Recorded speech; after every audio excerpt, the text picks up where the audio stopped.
तो 2 साल पहले इसका विचार बना था, फिर कोरोना काल में 1 साल कहीं पर कुछ देरी हो गई, मैया ने 1 साल पीछे किया। एक बात जरूर मैंने सोची थी कि जब भी परिक्रमा पर निकलेंगे, कम से कम जो पहला कार्यक्रम होगा वो ओंकार क्षेत्र के सारे पुरोहितों के साथ जरूर करूंगा। विचार था, तब तक मैं यहां पहुंचा नहीं था। कल जब मैं यहां पहुंचा, बहुत सारे लोगों का मत था कि आपने एक, क्या कहना चाहिए, बहुत कठोर वचन लेके आपने ये कार्य शुरू किया है। ओंकार क्षेत्र में पुरोहित वर्गों का सबका आपके यहां इस समय पे आना, संध्या के समय पे आना, मंदिरों को रिक्त करके आना, और इस भीड़ के समय पर जब सभी लोग वहां जा रहे हैं, वहां से यहां आना थोड़ा असंभव लग रहा है। सबने मुझे कहा, मैंने कहा मैया की इच्छा है, मैया की इच्छा है, कम से कम ये कार्यक्रमों की शुरुआत होनी चाहिए। क्योंकि होता यह है कि जब भी लोग मैया की परिक्रमा पर निकल रहे हैं, जो पहली संकल्प की यात्रा है वो पुरोहित वर्ग से आरंभ होती है। भगवान की पूजा का पहला स्मरण कहीं पुरोहित वर्गों से आता है। असल में पुरोहित का अर्थ ही होता है पुरों का हित करने वाले, और पुरों का अर्थ होता है जहां पर समाज के लोग रहते थे, उनका हित करने वालों को इस संस्कृति ने पुरोहित कहा। ये बहुत बड़ी बात थी। पूरी दुनिया में अगर आप अंग्रेजी का, किसी और भाषा का कोई शब्द देखिए जो उपयोग किया गया है भगवान के पूजा अर्चना वालों के लिए, वो शब्द थोड़े से कमजोर हैं। भारत ने वो शब्द लिया पुरोहित। जो पुरों का हित करते हैं वो पुरोहित हो गए। तो मैंने कल रात में जब मैं यहां से जा रहा था, तो जो कुछ लोग मुझे कहे थे कि आपने एक असंभव वचन ले लिया है, सारे पुरोहितों का यहां आना थोड़ा सा असंभव लग रहा है। मैंने बोला मैया की प्रार्थना होगी। और देखिए, एक मुझे मैया का ये स्पष्ट आशीर्वाद है कि आज सुबह जहां जैसे अलंकरणों से, जहां दोनों जिन 3 जगहों पे मैं गया और शाम में जहां पर प्रार्थना हुई, वहां सबके पुरों का हित करने वाले लोग यहां बैठे हुए हैं। ये मैया की कृपा है। असल में ये विषय लेने के 2 महत्वपूर्ण विचार थे। ये विषय आखिर लिया क्यों जाए। बहुत सारे विषयों की बात जितेंद्र जी ने की है। उस संदर्भ में मैं केवल 2 ही चीज कहूंगा कि जब भी असल में मैया की परिक्रमा के इतिहास में अगर हम जाएं, हम स्कंद पुराण में हम चले जाएं, उसके हम रेवा खंड में चले जाएं, तो रेवा खंड की सारी कहानियों में, उन इतिहास के पन्नों में, उसे भारत का इतिहास है, वो आप लोगों का रचा हुआ है, इस ऋषि कुल का रचा हुआ है। उन ऋषि कुलों ने जब भी यज्ञ और हवन की अग्नि प्रज्वलित की थी, चाहे वो मंडला के जंगलों में हो, यहाँ आपके यहाँ के आसपास हो, जहां जहां पर ऋषियों ने जब भी कोई अग्नि प्रज्वलित की थी, उस अग्नि के प्रज्वलन में सबसे बड़ा योगदान पुरोहितों का था। दूसरी एक सबसे बड़ी घटना है जो मैया की परिक्रमा से ज्यादा इस देश की सनातन व्यवस्था की बात है कि आज भारत के अंदर मंदिरों की संख्या बहुत बड़ी है, अटूट बड़ी है। हर जगह पर नए नए मंदिर बने हैं, नए नए पुरोहित वर्ग। असल में शास्त्रों को अलंकरणों से पहुंचाने का कार्य पुरोहित वर्ग ने किया है। आज अगर हम मैया की स्तुति नर्मदाष्टक से कर पा रहे हैं, कहीं मैया जी की हम आरती कर पा रहे हैं, कहीं शिव जी का हम रुद्राभिषेक कर पा रहे हैं, कहीं हम भगवान को अगर कर्पूर गौरम की आरती भी कर पा रहे हैं, तो उसको घर घर तक पहुंचाने का काम कहीं पुरोहितों ने किया है। असल में शास्त्रों का, पूरी दुनिया के शास्त्र कहीं खो गए। उनके इतिहास में कहीं पर ऐसी चीजें जो संस्कृति के जो नियमन थे वो खो गए। पूरी दुनिया की 364 धर्मों में खो गए, कहीं सनातन में वो बचे। क्योंकि भारत की परंपरा में, भारत के सनातन इतिहास में एक वर्ग ऐसा निकल कर आया जिस वर्ग ने भारत के सनातन परिचय को लगातार अपने हाथों में रखकर लोगों तक पहुंचाते रहे। लोग उसको कितना समझ पाए, कितना जान पाए, उसकी परवाह किए बगैर भी उन्होंने उन सूक्तों को लगातार जनता के बीच में रखते रहे। यहां टीका हो रहा था, आप सभी मंत्र पढ़ रहे थे, अभिमंत्रित कर रहे थे आप उन टीकों से सभी को। कितने समझ पाए नहीं, लेकिन हमने परंपरा यथावत रखी, ये देखने के बाद भी कि हो सकता है सामने वाला न समझ पाए या उसके प्रति उसका कोई भाव ना हो, उसको जीवंत रखने का काम पुरोहित वर्ग ने किया। घटना यह होती है, संदर्भ में इसलिए लेके आया कि आज के समय पर हम भारत के अंदर जब हम भारत को मां के रूप में स्वीकार करते हैं, नदियों को हम मां के रूप में स्वीकार करते हैं, हम अपने देवताओं को पितरों के रूप में स्वीकार करते हैं, पिता के रूप में मान लेते हैं। संत लोग कई बार, आज त्यागी जी महाराज मुझसे कह रहे थे, बोले मैं तो नवासा हूं। मजेदार घटना यह है, जो सबसे महत्वपूर्ण है मेरे लिए, कि इस पूरी परंपरा ने कहीं भारत के सनातन इतिहास को जीवंत रखने का महत्वपूर्ण योगदान दिया है। असल में परिक्रमा में निकलने के पहले जिन्होंने जीवंत रखा है, जो पुरोहितों का वर्ग है जिन्होंने जीवंत रखा है, अगर उनके साथ भोजन अगर मैं न कर पाता तो मुझे कहीं लगता कि परिक्रमा जो मैं उठाने वाला हूं आपके क्षेत्र से, कहीं पर कोई कमी रह गई। परिक्रमा तो चलती, लेकिन उस सहभोजन का, आपके साथ बैठने का और भारत की इस सनातन परंपरा की स्तुति करने का अवसर नहीं मिलता। एक घटना है, जितेंद्र जी ने थोड़ा सा उसको कहा, हमारे पुरखे जो रहे हैं, और महत्वपूर्ण घटना है कि भारत की जो 1000 सालों की, 2000 सालों की इतिहास में परंपरा से जो सबसे अधिक कष्ट किसी वर्ग ने अगर उठाया है तो पुरोहितों वर्गों ने उठाया। क्योंकि जब भी मंदिर लूटे गए थे तो सबसे पहले उन्हीं को वेदना और ताड़ना दी गई थी जो मंदिर के पुजारी थे। हर जगह पर हम लोग याद रखते हैं कि मंदिरों को नुकसान पहुंचाया गया, कहीं पर भूल जाते हैं कि मंदिरों की आराधना और स्तुति करने वालों के ऊपर सबसे पहला अत्याचार हुआ था। अगर मैया की परिक्रमा हो रही है, सनातन इतिहास की परिक्रमा हो रही है, तो कहीं पर उस परिक्रमा के इतिहास में उस वेदना को आज लोगों तक पहुंचाना, एक बहुत कम उम्र के पुरोहित यहां पर बैठे हुए हैं, उन तक पहुंचाना। और हम लोग जो सब मंदिर जाते हैं, मैं भी जाता हूं, संत वर्ग भी जाता है, ऋषि कुल के लोग जाते हैं, सामान्य लोग जाते हैं, उनके मन में पूजा के पहले वो जो आप लोग जब सबसे पहला मंत्र पढ़ते हैं, आप जल आचमन के लिए देते हैं, उस आचमन में अगर हम भारत के इतिहास की उस वेदना को निहार लिए तो शायद पुरोहित वर्गों के लिए हम मंदिर में पूजा करने के बाद भी उनके अस्तित्व को याद रख पाएंगे। हमने इतना कर लिया तो हमने भगवान की स्तुति में एक और अंजलि जोड़ ली, और वो अंजलि हुई पूजा। जनरली लोग, सामान्यतः लोग करने के लिए आते हैं क्योंकि कहीं पर किसी ऋषि ने बताया होगा, कहीं किसी साधु ने बताया होगा, किसी संत ने बताया होगा कि ये समस्या, उस समस्या को जाकर वहां जाओ, ये पूजा कर लो। पूजा करने लोग आ जाते हैं, आप पूजाएं भी करा देते हो, चले जाते हैं।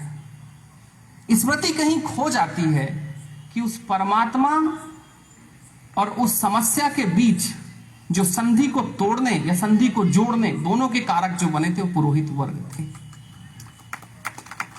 अगर हम इस इतिहास को देख पाएंगे, और मैं आप सबके बीच इसलिए कह रहा हूं कि मुझे लगा कि मैं आप सबके बीच में अपने हृदय को मैं खोल के रख दूं कि ये विषय क्यों लिया, और कल मुझे असंभव कहा गया तो भी मैंने क्यों कहा कि नहीं, अपने को बुलाना है, आप दिन में बुलाते रहिए, आप बुलाते रहिए। मैं आज अगर एक शुरुआत कर रहा हूं आप सबके साथ भोजन की, आप सबके साथ बैठने की, मुझे लगता है कि यहां से जब भी कोई परिक्रमा निकले, परिक्रमा के पहले यहां से निकले या किसी और क्षेत्र से निकले, श्री क्षेत्र से निकलती है, एक कोशिश हो कि हर एक परिक्रमा निकलने के पहले कहीं पुरोहित वर्गों के साथ हम सबका सहभोज हो। अगर वो सहभोज हो सका तो हम सनातन की विरासत को जो आधार में है उसको हम शिखर तक ले जा सकते हैं। मंदिरों के शिखरों के दर्शन को महापुण्य माना गया है। शिखरों के दर्शनों को कहा जाता है अगर भगवान तक आप नहीं पहुंच पा रहे हैं, शिखर दर्शन कर लीजिए, आपका समस्त अध्याय रचित हो गया। उन शिखरों के उस दर्शन को इतना बड़ा पुण्य बनाने की जो परंपरा है, उनके दर्शन तो किए जाएं, उनके साथ तो भोजन किया जाए। मुझे लगा कि ये भोजन, ये सहभोजन और परंपरा में परिक्रमा के सबसे पहले दिन शायद इस पूरी परिक्रमा के अध्याय को ये पुण्य अध्याय बना देगा। मैया की परिक्रमा है, वो महापुण्य की यात्रा है, लेकिन इसमें आप सबके साथ बैठकर भोजन करना, और आप सबको वो सम्मान की दृष्टि नहीं, दृष्टि की बात नहीं है, यहां पर सम्मान की दृष्टि हमेशा भारत में है, लेकिन उस इतिहास में सम्मान के भाव का अलंकरण हम दे दें, ये था सनातन सम्मेलन में आप सबको आज बुलाने का। और मैं जानता हूं आप कितनी तकलीफ के साथ आए हैं, मुझे सभी कह रहे थे, मैंने पूछा अभी आपको तो शयन आरती में ज्यादा होगा, बोले बस यहां से जाऊंगा और शयन आरती में जाऊंगा। ममलेश्वर जी के यहाँ के पुरोहित थे, उन्होंने कहा कि मैं तो रात का समय हो गया, इतने बजे तक तो मैं पहुंच जाता हूं, आज आपका था यहाँ पर तो मैं यहाँ पर आया। सभी लोग ऐसे ही आए, आप सभी लोग यहाँ पर इसी तरीके से आए हुए हैं। आपके इस आगमन को और आपने इस चीज को स्वीकारा, मैं आप सबको, आपके अपने अंतर्मन से आप सबको प्रणाम करता हूं। एक छोटी सी बात जरूर कहूंगा कि इस एक ओंकार क्षेत्र में बात हो और हम सब उस बात को और आप भी मेरी बात को कहीं पर रख सकें। मैं तो आपकी बात करूंगा ही, 7 दिन तक शायद वो चलती रहेगी।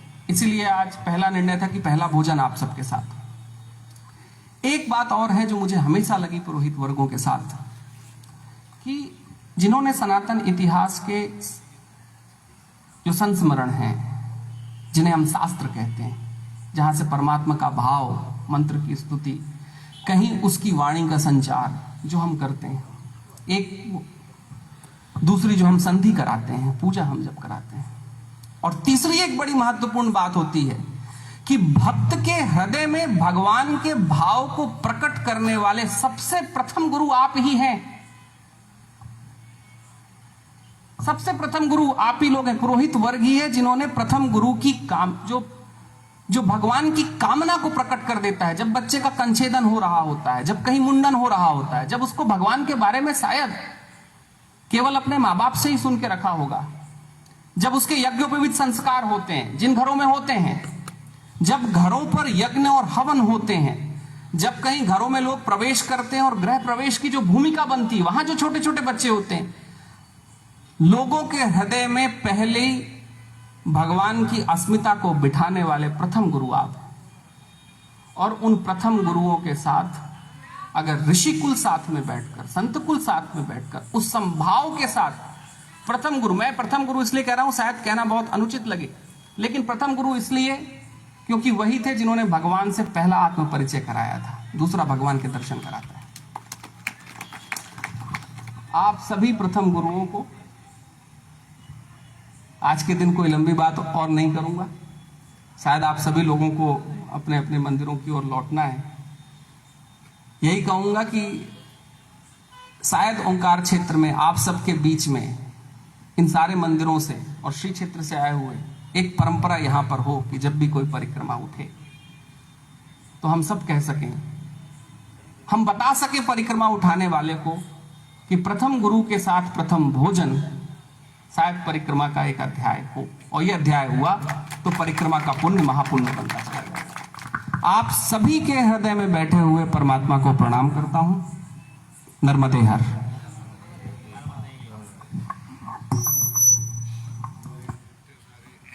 निश्चित रूप से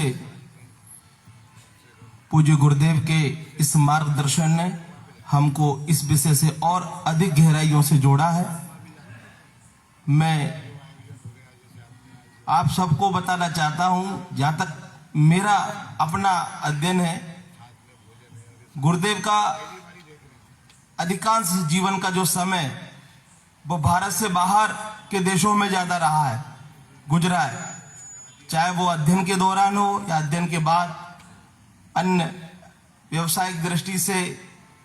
तो वो कुल मिलाकर के आज जो पूरे भारतीय अध्यात्म को जो अपना पूरा जीवन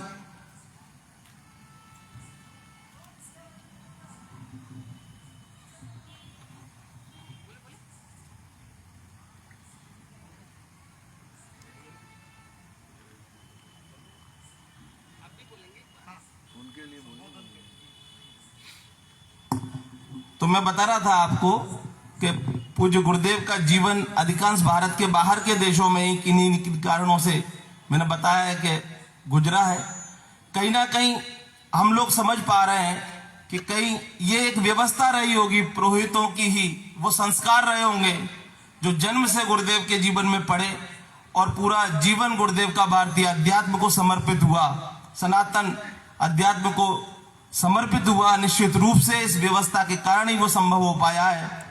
तो मैं पूज्य गुरुदेव का इस विषय के लिए अभिनंदन करता हूं, जो उन्होंने बताया हमको सबको और अधिक स्पष्टता से इस विषय को हम सबको समझाया।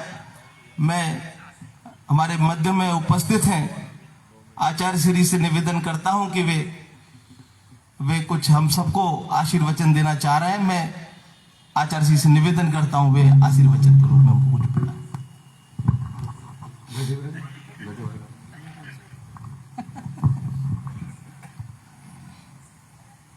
मां श्री नर्मदे हम। आज हम सभी लोग यहाँ सनातन सेवा सम्मेलन जो परिक्रमा का संकल्प लेकर ओंकारेश्वर में बस स्टैंड से सभी संत ब्रह्मदेवता और सभी लोगों ने भगवान ओंकारेश्वर का दर्शन पूजन किया। और आज हम सभी मंदिर से संबंधित ओंकारेश्वर ममलेश्वर से हमारे सभी ब्रह्मदेवता यहाँ विराजमान हैं। पहली बार हम इस प्रकार का आयोजन देख रहे हैं। साल में हजारों की तादाद में परिक्रमावासी जो पूरे भारतवर्ष से आते हैं, बसों से, गाड़ियों से, पैदल जो परिक्रमाएं करते हैं। और ये एक बहुत बड़ा संकल्प है। हर व्यक्ति को माँ नर्मदा की परिक्रमा अवश्य करना चाहिए। मुझे भी सौभाग्य प्राप्त हुआ हमारे गुरुदेव श्री श्री बाबा श्री जी के साथ में जाने का। बहुत ही सुंदर अनुभूति प्राप्त होती है। मन को बड़ा संतोष और नए नए नाना प्रकार की माँ के चमत्कार देखने को मिलते हैं। पहले इलेक्ट्रिक मीडिया या ये मोबाइल नहीं हुआ करते तो लोगों को इन सारी चीजों की जानकारी नहीं हो पाती थी। आज हमारे देश में जो साधु संत महात्मा और ब्राह्मणों ने हमारे सनातन धर्म को इतनी ऊंचाइयों पर ले जाने का प्रयास किया है और कर रहे हैं। लोग पहले मंदिरों में जाने से कतराते थे, कुछ भेदभावों के कारण। कुछ सोचते थे कि ठीक है महाराज जी कर रहे हैं, पंडित जी जा रहे हैं, पंडित जी से पूजा करा लो, साधु संत आया उसको दान दक्षिणा दे दो, अपना काम का तीसरी कर लो। लेकिन आप जैसे महान विभूतियों ने हमारे धर्म को और हमारे हिंदू संस्कृति को, हमारे वेदों को, हमारे संस्कार को, हमारे आचरणों को हर व्यक्ति तक जो पहुंचाने का प्रयास कर रहे हैं। मैं आप सभी को अनुरोध करता हूं कि हमारा देश एक सनातन धर्म है।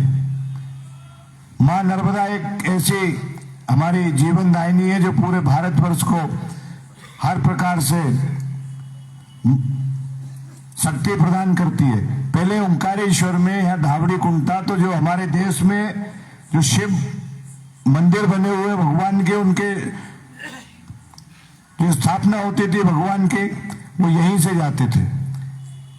लेकिन प्रकृति का बदलता प्रकोप है, डैम बन गया। लेकिन फिर भी ओंकारेश्वर से भारतवर्ष में जो शिवलिंग की स्थापना होती है वो मां नर्मदा के नाम से ही शिवलिंग यहां से ओंकारेश्वर से ही जाता है।